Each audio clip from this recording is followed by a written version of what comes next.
Hi, my name is Sagong, and I play in the first violin section of your Buffalo Philharmonic Orchestra. My first encounter with the violin instrument began when I was 3 years old. Around my third birthday, my father went on a business trip to Japan, and he happened to pass an instrument shop with lots of violins there.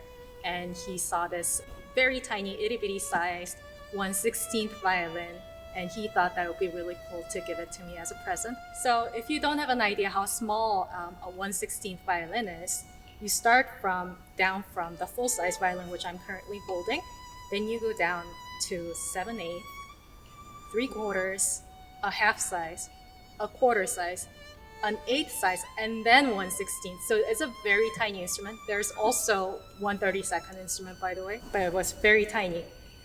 When my father brought the instrument home back to Korea, I was so young and I just didn't know how to hold the instrument, and I must have tortured it really poorly. I was just beating the instrument everywhere, and that's when my parents decided, okay, she's not old enough to play this instrument yet. I've had several great violin teachers in my life, and they were all influential to me in different ways. The first very influential teacher that I have in mind is Ala Kim. I studied with her for 6 years during my middle school and high school, and I met her in the Netherlands, where I just moved from Germany. I lived 2 years in Germany, and before that, I was born in Korea. My lessons with Ala was very interesting because she only spoke Russian and Dutch, and I didn't speak neither of those languages.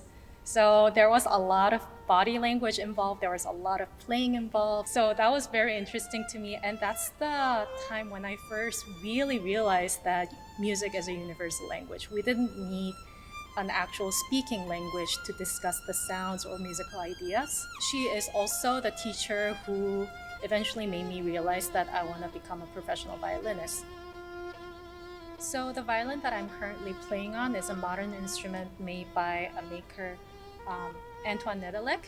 He is the executive director of Chicago School of Violin Making. I love this instrument. It has a very dark sounding, which to my ears, unusually dark sounding, but very attractive. Before playing on the current violin, I've had several different instruments on short-term loans. But the violin that I had the longest period was the violin that I had since 8th grade.